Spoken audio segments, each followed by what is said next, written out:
Bienvenidos. Una vez más nos encontramos en este campo virtual para estudiar y repasar el derecho romano. Gracias por acompañarme en este tercer tema y en los temas anteriores. Hemos estudiado la importancia del derecho romano y la historia general que tuvo este derecho romano en la historia de este fausto y grande imperio romano. Los dos temas que nos anticiparon, que nos antecedieron, eran necesarios estudiarlos para entender y comprender la importancia que este derecho ha tenido y la influencia que tiene hasta el día de hoy en lo que es la normatividad jurídica del mundo occidental. Ya sabemos que el derecho romano ha influenciado en casi todos los países del mundo occidental y también a través del derecho hispano y del derecho francés a nuestro ordenamiento jurídico de esta parte del mundo, de Latinoamérica o de Hispanoamérica. Pero, ¿cómo dividían los romanos a su derecho? ¿Cómo entendían ellos las principales instituciones que hoy en día nosotros entendemos? ¿Cuáles eran las cátedras que los romanos realizaban con los estudiantes de derecho de su época y cómo trabajaban ellos el aspecto normativo y el aspecto legislativo? Vamos entonces a ver el tema de hoy. Y para ello voy a presentarles la primera diapositiva. El tema número 3 de esta unidad lleva por título, como estamos viendo, Divisiones y fuentes del derecho romano. Vamos entonces a ver la primera diapositiva. Según los romanos, el derecho se dividía en dos grandes bloques, o dos grandes derechos. El primero era conocido como el derecho público y el segundo como el derecho privado. En latín esto era conocido como jus publicum y jus privatum. Quiero explicarles algo. Miren, los romanos tenían muy bien determinado el tema del derecho, pero habían ciertos elementos relacionados con los valores, la axiología y la religión, así también como las consideraciones al estudio mismo de la sociedad, que los llevó a diferenciar estos dos grandes derechos. Por supuesto, muchos romanos de la época decían que era una división simplemente académica y para fines de enseñanza, pero otros consideraban que en su estructura el derecho tenía estas dos divisiones. El derecho que se dedicaba al asunto del Estado, a los asuntos de la administración y la organización de la población, y el derecho que regulaba las relaciones que había entre sujeto y sujeto dentro de la misma población. Se entendía como derecho público aquel derecho que emanaba del Estado para regir la vida en común de toda la sociedad. Y el derecho privado era aquel que de alguna manera ordenaba, regulaba las relaciones y los contratos y actos jurídicos que se relacionaban entre sujeto y sujeto, entre los comerciantes, entre los ciudadanos, aquel que compraba y vendía una vaca, aquel que compraba y vendía una tierra, en fin. El derecho público y el derecho privado, entonces, en esas diferenciaciones, vienen desde la época romana. Entendido esto, vamos a pasar entonces a la segunda diapositiva. Bien, ahí podemos ver, por ejemplo, uno de los libros de un autor muy conocido, Raphael Bernhard Meiner, dedicado sobre el derecho privado romano y también jornadas de derecho público. Era muy entendido esta diferencia de los derechos ya en la época romana. Hoy en día, como ustedes pueden ver en las diapositivas, los juristas modernos también estudian y desarrollan estas dos clases de derecho, tanto el derecho público como el derecho privado. Es que estas dos teorizaciones del derecho, de la norma jurídica, han llegado hasta nuestros días porque fueron debidamente fundamentadas. Vamos a hablar un poco sobre el derecho público. Los romanos llamaban al derecho público el jus publicum, y esto comprendía, como ya había dicho antes, el gobierno y el Estado. El derecho público estaba relacionado con toda la organización del Estado. Podríamos pensar que hoy día era el derecho administrativo. También estaba relacionado con la organización de las magistraturas, es decir, relacionado con lo moderno sería con el Poder Judicial y con los estamentos jurisdiccionales. El derecho público se encargaba de nombrar magistrados y se encargaba también de nombrar los famosos tribunos y también aquellos que ejercían los principales poderes del Estado. El derecho público estaba también relacionado con la parte del culto y la religión, tanto así que el derecho público en aquel tiempo regulaba la vida del sacerdote, es decir, de aquellos que se dedicaban a adorar a Dios, a los dioses que ellos tenían. Recuerden ustedes que el Imperio Romano en sus diferentes etapas fueron politeístas y heredaron un mundo religioso basado en el helenismo. Conforme el derecho romano y el Imperio Romano fueron avanzando, adoptaron otras formas de culto y religión como el cristianismo. Ya el cristianismo marcó ya muy entrada el Alto y el Bajo Imperio, marcó ya muchas de las normas que más adelante vamos a poder estudiar. El derecho público, entonces, para redondear, es aquel que regula las relaciones de los ciudadanos con los poderes públicos. Es interesante darnos cuenta que en el Jus Publicum podemos encontrar el génesis de lo que hoy sería el derecho administrativo. Para darnos una idea de la relación a la cual me refiero, podemos citar la imagen que estamos viendo en pantalla. Es decir, aquella imagen en la cual podemos ver al César rodeado de sus pretores, rodeado de sus pretorianos, rodeado de sus tribunos y el pueblo que era el que se relacionaba con él. Los escalafones de autoridad, los escalafones de magistraturas y de cargos públicos estaban relacionados con el derecho público. El Jus Publicum también regulaba las normas que iban a regir el Estado como lo que llegó a ser un gran imperio. El derecho público entonces, o Jus Publicum, tiene un lugar importante dentro del derecho romano y se desarrolló en diferentes normas que más adelante vamos a estudiar. Veamos pues la imagen. Allí podemos ver cómo el emperador estaba rodeado de un séquito debidamente y normativamente marcado y cómo los poderes fueron divididos en el Imperio Romano. El derecho público regulaba también esto, las relaciones entre los poderes. Por ejemplo, el emperador con el Senado y en algún momento del desarrollo del imperio, aquellos conocidos como triunviratos. ¿Y el derecho privado qué es? El Jus Privatum tiene por objeto las relaciones entre los particulares, es decir, aquellos actos jurídicos que se relacionan entre los comerciantes y entre los ciudadanos de todos los días. Es un derecho de todos los días, es un derecho que se practica normalmente cuando realizaban una compraventa, cuando realizaban un mutuo, cuando realizaban, es decir, un préstamo, cuando realizaban un alquiler. El derecho privado se subdivide a su vez en derecho natural, en derecho de gentes y en derecho civil. Es decir, jus naturale, jus gentium y jus civile. Quiero explicarles algo. Los romanos tuvieron una gran comprensión del objetivo de los derechos, es decir, determinada ley, determinada norma que iba a regular. Para ellos el derecho público era completamente fácil de entender. Sin embargo, el derecho privado o jus privatum tenía necesariamente que subdividirse en tres ramas, porque siendo el derecho privado el derecho de las relaciones de la población, definitivamente tenía que reflejar las necesidades que la población tenía. Sabido es que toda sociedad necesita negociar y comercializar. Toda sociedad necesita hacer transferencias y proteger algunos elementos e instituciones como la propiedad, la posesión, en fin. El derecho privado entonces, para los romanos, se dividía en tres bloques. El derecho natural, el derecho de las gentes y el derecho civil. El derecho natural era muy interesante porque se relacionaba directamente con el tema de la humanidad. En realidad, ellos trataban de diferenciar siempre la fe religiosa o los temas espirituales o los temas divinos, el derecho divino, ¿no? El derecho divino con los derechos de los seres humanos. En realidad, jus naturale o derecho natural sería el derecho que tiene todo ser humano por el hecho de serlo. Obviamente, aunque los romanos creían en el derecho natural, habían pues ciertas contradicciones que ellos luego llegaban a explicar o llegaban a no explicar, ciertos paradigmas que no eran necesariamente aceptados también por todos, pero sí por la gran mayoría. Por ejemplo, en el derecho natural siempre había un conflicto al referirse al tema de los esclavos. Muchos tribunos de la época y muchos grandes jurisconsultos concluían que en realidad el derecho natural era incongruente con el derecho de gente o con el derecho civil. El derecho natural, si bien es cierto, reconocía la libertad a todos los seres humanos por el hecho de ser humano, en realidad la esclavitud era disculpada por el derecho civil, porque se decía que en todo caso, aunque naturalmente toda persona no debía ser esclavo, la esclavitud sí estaba dispensada por la ley y por la norma. Imagínese usted qué tremenda contradicción encontrar en una institución romana esa contradicción. El derecho de gentes era el derecho que se aplicaba a todos los ciudadanos en particular. En realidad el derecho de gente, con el transcurso del tiempo y de la historia de los romanos, se fue aplicando incluso a aquellos que no eran romanos. En principio se esperaba que el derecho de gentes regulara solamente a aquellos que habían recibido la ciudadanía romana o que tenían herencia romana. Pero cuando el imperio se hizo vasto y las culturas fueron integrándose sistemáticamente a la población romana, entonces el derecho de gentes o jus gentium se aplicaba en general a todos ellos.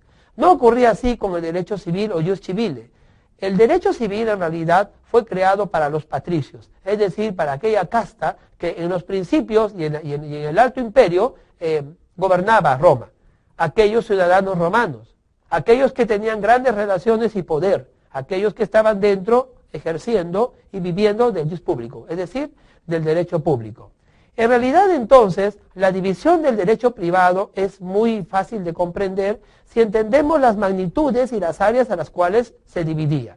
El derecho de gentes para la población romana protegida, el derecho civil para las clases privilegiadas y los patricios, y el derecho natural para todos los seres humanos. No olvidando la contradicción que había entre un derecho, es decir, el natural, y el derecho civil que regulaba las mercancías. El jus naturale, como les decía, sigamos con la diapositiva, es formulada por el gran Cicerón. Como ven ustedes en la diapositiva, Cicerón decía, y igual que los estoicos, que el derecho natural en todo caso es emanado de principios de la voluntad divina. Ojo, hay que saber diferenciar que no está hablando de un derecho divino, está diciendo que el derecho natural emana de la voluntad divina y que son propios de la naturaleza del hombre, y por lo tanto son inmutables. Y aquí viene la contradicción. El gran Cicerón era fundador de los estoicos y era un gran filósofo. Como usted sabe, la esclavitud era aceptada en aquel tiempo, por eso el hecho de tener esclavos marcaba ya un gran dilema en el tema del derecho natural. Ulpiano, por el contrario, el gran tribuno, decía que el derecho natural consiste en las leyes que la naturaleza ha impuesto a todos los seres animados. Por ejemplo, la unión de sexos, la procreación y la educación de los hijos. Fíjese, te explico algo. Es interesante ver cómo de un lado o del otro se llega a la misma conclusión. Cicerón llevando el origen del derecho natural a un origen divino, y Ulpiano llevando el origen del derecho natural a las leyes de la naturaleza misma. Sea mediante una ideología panteísta o sea mediante una ideología teísta, los dos concluían que el derecho natural era innato al hombre. ¿Por qué? Porque se relacionaba con él. Ulpiano, al lanzar su teoría, de alguna manera delimitaba el tema del derecho natural en el derecho de familia, en el derecho a la sucesión, en el derecho a las castas, el derecho al matrimonio. El derecho natural forma parte del hombre por ser el hombre, y también porque protege las instituciones que se relacionan directamente con él, como la familia, el matrimonio, que formó parte de la legislación y la normatividad romana. En esta diapositiva podemos ver el segundo grupo de la legislación de derecho privado para los romanos. Ya habiendo comentado sobre el derecho natural, quiero comentarles acerca del jus gentium.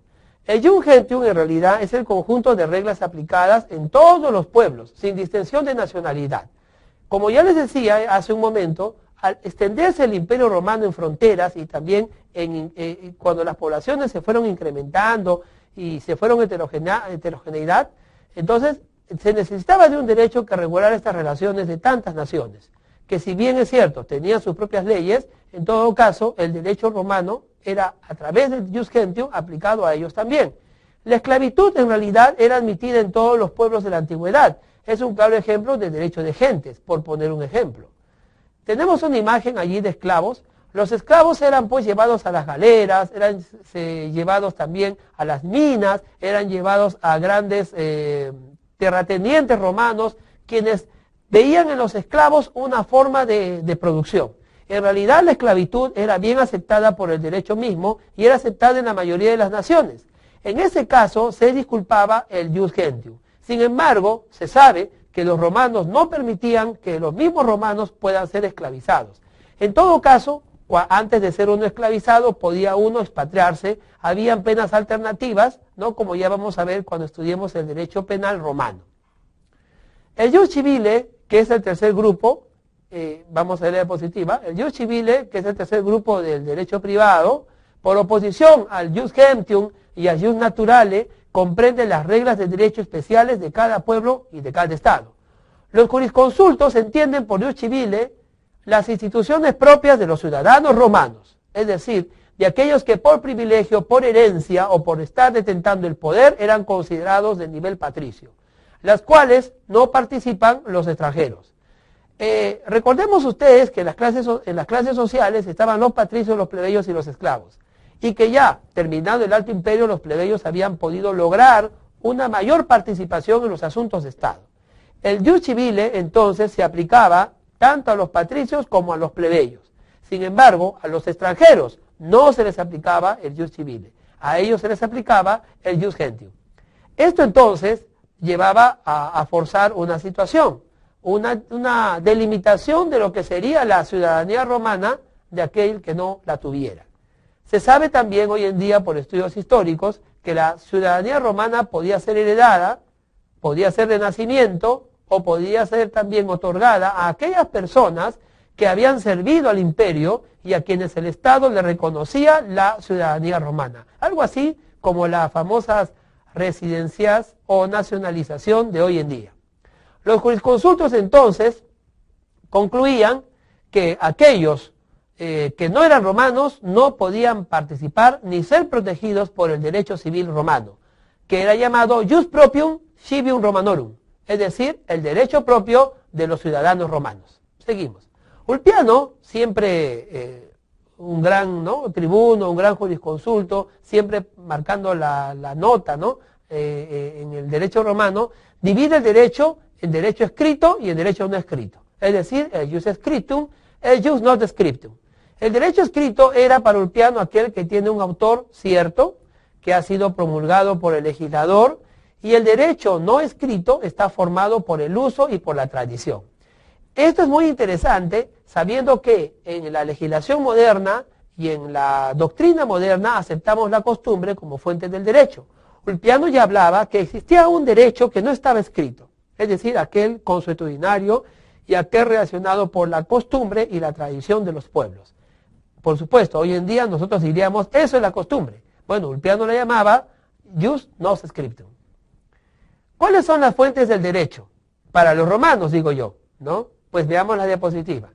Las fuentes del derecho, según los romanos, eran las leyes o decisiones votadas por el pueblo en los comicios. Sobre la proposición de un magistrado o senador, se concluyó por aplicar también esta calificación a los plebiscitos. Como ya habíamos comentado en la primera unidad y en la primera parte de este estudio de derecho romano, los romanos pues en su larga historia tuvieron muchas formas de gobierno y dentro de ellos estaban los famosos comicios, es decir, aquellos donde el pueblo y los patricios se reunían para discutir las normas que iban a regir a la ciudad, en este caso al imperio. Estas leyes que eran votadas en estos comicios se daba como fuente directa de derecho, ley aprobada, ley que se tenía que cumplir. La segunda fuente son los plebiscitos, o decisiones votadas por la plebe en los llamados concilia plebis, sobre la proposición de un tribuno. Es decir, cuando los comicios se fueron transformando y los plebeyos tuvieron más participación, se realizaban estas reuniones donde los plebeyos presentaban pues sus representantes, estaban allí, y donde un tribuno, es decir, un hombre que manejaba la ley e interpretaba la norma, podía dar una propuesta de ley, una propuesta de reglamento, y los plebes, la plebe, los plebiscitos, las aprobaban y las promulgaban. Eso también era una fuente directa del derecho romano. La tercera fuente eran los senados consultos, es decir, las decisiones que eran votadas por el Senado. Recuerde que, como ya le repito una vez más, el imperio pasó por varias etapas y varias formas de gobierno. Cuando el Senado gobernaba junto con el emperador, o en algún momento cuando el Senado gobernaba solo, a manera de regente, emitían ciertas normas y ciertas leyes llamadas senados consultos, que también consistía en fuente directa de derecho. Una cuarta fuente serán las constituciones imperiales. Como ya dijimos, el emperador propiamente, ya primero rey, luego emperador, cuando ya Roma se rendía a los emperadores y se regía por un gobierno imperial, entonces serán las constituciones imperiales, es decir, aquella ley que emanaba de la voluntad del emperador, las fuentes principales del derecho romano. La quinta fuente son los edictos de los magistrados, es decir, las reglas de derecho que los magistrados que administraban la justicia civil, ellos promulgaban. Podríamos encontrar en los edictos de los magistrados lo que hoy en día conocemos como la jurisprudencia, es decir, las resoluciones que los jueces y magistrados emitan a resolver un conflicto social, sobre todo aquellos pretores que publicaban en sus edictos al entrar en funciones.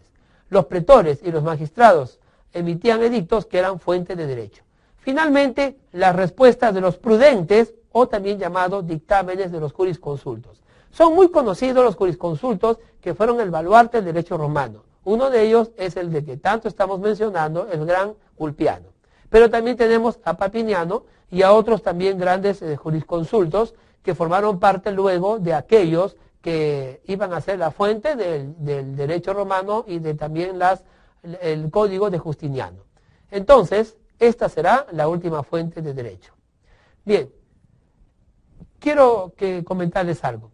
La división del derecho romano en público y privado y la subdivisión del derecho privado en jus gentium, en jus civilis y también en el derecho que regía al pueblo en general, es una división necesaria y comprensible para la realidad de la época.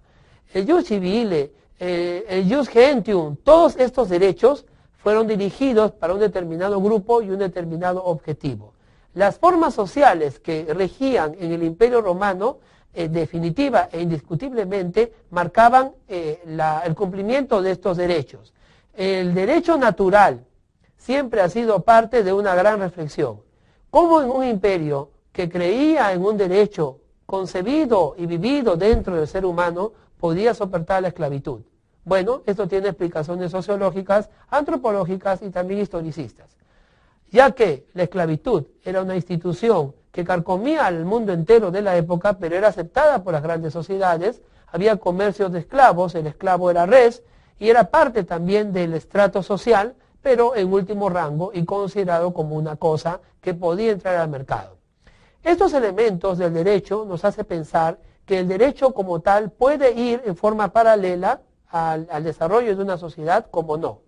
Estoy seguro que en la época romana había mucha gente, y como lo fue después al entrar el cristianismo, que estaba en desacuerdo con la existencia de la esclavitud. Sin embargo, eso es otro tema. Y seguramente la institución de la esclavitud tuvo un momento de la historia en que debió desaparecer. Sabido es que había muchos pueblos en aquella época que ya no tenían esclavos dentro de sus fronteras. No existían esclavos que eran legalmente reconocidos como cosas, sino que primaba el conocimiento del hombre. Cicerón, pienso, sin desprestigiar a Ulpiano, fue el que más cerca estuvo de explicar la dignidad del hombre ante su derecho. El derecho romano, por lo tanto, es importante en estas divisiones y es necesario entender los efectos que eso tenía en la sociedad romana. Una sociedad que iba a encontrar en este derecho las formas de poder convivir y de poder desarrollarse. Gracias por estar conmigo en este tercer tema de esta segunda unidad. Vamos entonces a encontrarnos próximamente en el cuarto tema.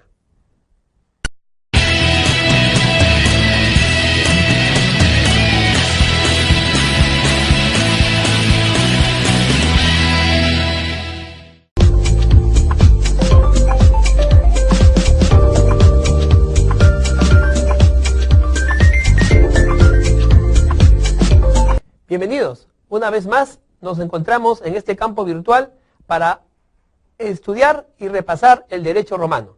Gracias por acompañarme en este tercer tema y en los temas anteriores. Hemos estudiado la importancia del derecho romano y la historia general que tuvo este derecho romano en la historia de este fausto y grande imperio romano. Los dos temas que nos anticiparon, que nos antecedieron, eran necesarios estudiarlos para entender y comprender la importancia que este derecho ha tenido y la influencia que tiene hasta el día de hoy en lo que es la normatividad jurídica del mundo occidental.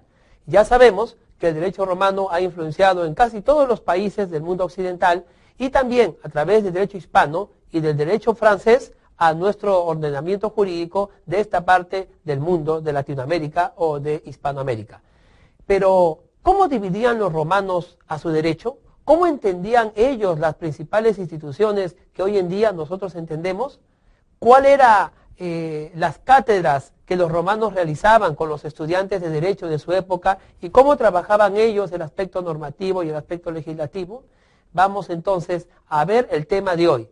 Y para ello voy a presentarles la primera diapositiva. El tema número 3 de esta unidad lleva por título, como estamos viendo, Divisiones y fuentes del derecho romano. Vamos entonces a ver la primera diapositiva. Según los romanos, el derecho se dividía en dos grandes bloques, o dos grandes derechos. El primero era conocido como el derecho público y el segundo como el derecho privado. En latín esto era conocido como jus publicum y jus privatum. Quiero explicarles algo. Miren, los romanos tenían muy bien determinado el tema del derecho, pero habían ciertos elementos relacionados con los valores, la axiología y la religión, así también como las consideraciones al estudio mismo de la sociedad, que los llevó a diferenciar estos dos grandes derechos. Por supuesto, muchos romanos de la época decían que era una división simplemente académica y para fines de enseñanza, pero otros consideraban que en su estructura el derecho tenía estas dos divisiones. El derecho que se dedicaba al asunto del Estado, a los asuntos de la administración y la organización de la población, y el derecho que regulaba las relaciones que había entre sujeto y sujeto dentro de la misma población. Se entendía como derecho público aquel derecho que emanaba del Estado para regir la vida en común de toda la sociedad. Y el derecho privado era aquel que de alguna manera ordenaba, regulaba las relaciones y los contratos y actos jurídicos que se relacionaban entre sujeto y sujeto, entre los comerciantes, entre los ciudadanos, aquel que compraba y vendía una vaca, aquel que compraba y vendía una tierra, en fin. El derecho público y el derecho privado, entonces, en esas diferenciaciones, vienen desde la época romana. Entendido esto, vamos a pasar entonces a la segunda diapositiva. Bien, ahí podemos ver, por ejemplo, uno de los libros de un autor muy conocido, Raphael Bernhard Meiner, dedicado sobre el derecho privado romano y también jornadas de derecho público. Era muy entendido esta diferencia de los derechos ya en la época romana. Hoy en día, como ustedes pueden ver en las diapositivas, los juristas modernos también estudian y desarrollan estas dos clases de derecho, tanto el derecho público como el derecho privado. Es que estas dos teorizaciones del derecho, de la norma jurídica, han llegado hasta nuestros días porque fueron debidamente fundamentadas. Vamos a hablar un poco sobre el derecho público. Los romanos llamaban al derecho público el jus publicum, y esto comprendía, como ya había dicho antes, el gobierno y el Estado. El derecho público estaba relacionado con toda la organización del Estado. Podríamos pensar que hoy día era el derecho administrativo. También estaba relacionado con la organización de las magistraturas, es decir, relacionado con la